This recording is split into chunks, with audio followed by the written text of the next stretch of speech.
Morning, everyone. Morning. I'm Nikki Mirando. I want to share the story of my salvation. At pinamagatan ko itong From Hungry Soul to Fulfilled One. Roman Catholic was the religion where my family belonged. Lumaki ako na maraming santo sa bahay namin. Imahen ni Mama Mary, crucifixion ni Jesus Christ. Every Sunday, palagi kami nagsisimba ng aking pamilya.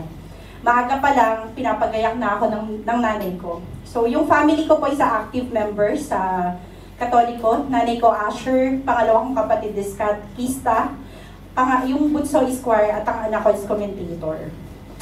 Palagi nyo kami makikita sa Mass pag Sunday. One time, nung nag-work ako sa Union Bank, yung isang colleague ko doon, sabi niya, Nick, sama ka. Sabi ko, saan? Tapos, nakita ko yung sarili ko sa CCF. And I was so amazed. Kasi nabusog yung isipan ko, yung kaluluwa ko ng Word of God. And nakita ko how God is truly amazing sa mga testimony ko. And I pray to God na nawa, madala ko din yung family ko at ma-experience yun. But then, nagpunta ako ng Dubai at na-stop siya. The Lord Jesus Christ used people para ma-restore ulit yung faith ko kay Lord. Nung pag-uwi ko ng Pilipinas, na-met ko si Pastor Kosh at ang wife niya. They are student, nagmamasteral ng theology sa IGSL. So yung place namin is isa sa mga nabisita niya. And God is truly amazing. Nakapag-attend yung family ko, yung nanay ko, mga kapatid ko ng Bible study. So, nung time na yon, sabi ko, napakabuti niya. Pero naging busy na naman po ako. Pinasok ko ang networking sa Pilipinas.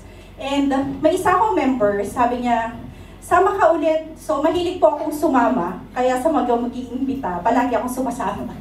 So nakita ko na naman yung sarili ko sa UCKG. Palagi akong nagpe-pray na, madala ko din sila.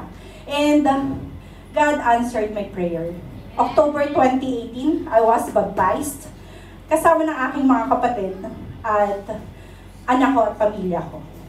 So, pero pag pala nabaptize ka, hindi pala smooth yung buhay. Akala ko kapag nabaptize ako at na-accept ko siya, yung changes, hindi pala ganun. So, day by day, parang lalong humihirap, parang ang daming struggle, ang daming challenges. Parang ang dami kong dapat ipanalo na laban. But then, I trust God. Sabi ko, Lord, sa'yo ako. And then I decided to work in Hong Kong. Nung nasa Pilipinas pa lang ako, sabi ko, Lord, bigyan mo lang ako ng mabuting amo. Ilalaan ko yung day off ko, pati public holiday na i-promise ko kay Lord. And nung pumunta ako sa Hong Kong, nakapag-church din ako dun sa affiliated sa Pilipinas. But after several months, nayaya na naman, so sumama na naman po ako.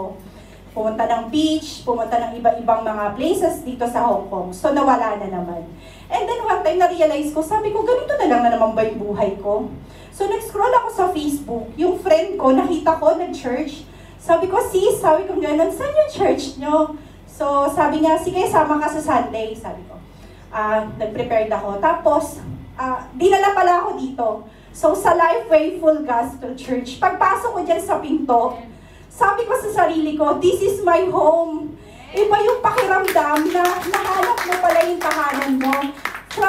From several years na dumaan, sabi ko, Lord, thank you sa habag at pagmamahal nyo. I met Pastor Wendell Aquino and in-endorse niya ako dun sa leader namin kay Sister Mary Ann sa Levi Group.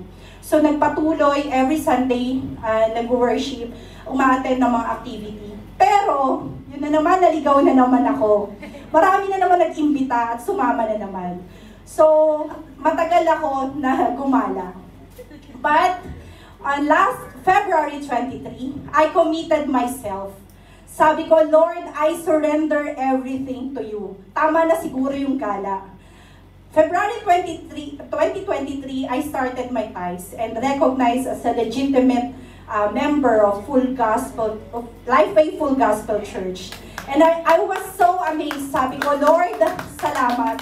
And that time also, may nag-encourage sa akin, si Elder Chicky. So sabi niya, Nick, baka gusto mong mag-BBC. And I started my BBC career talaga.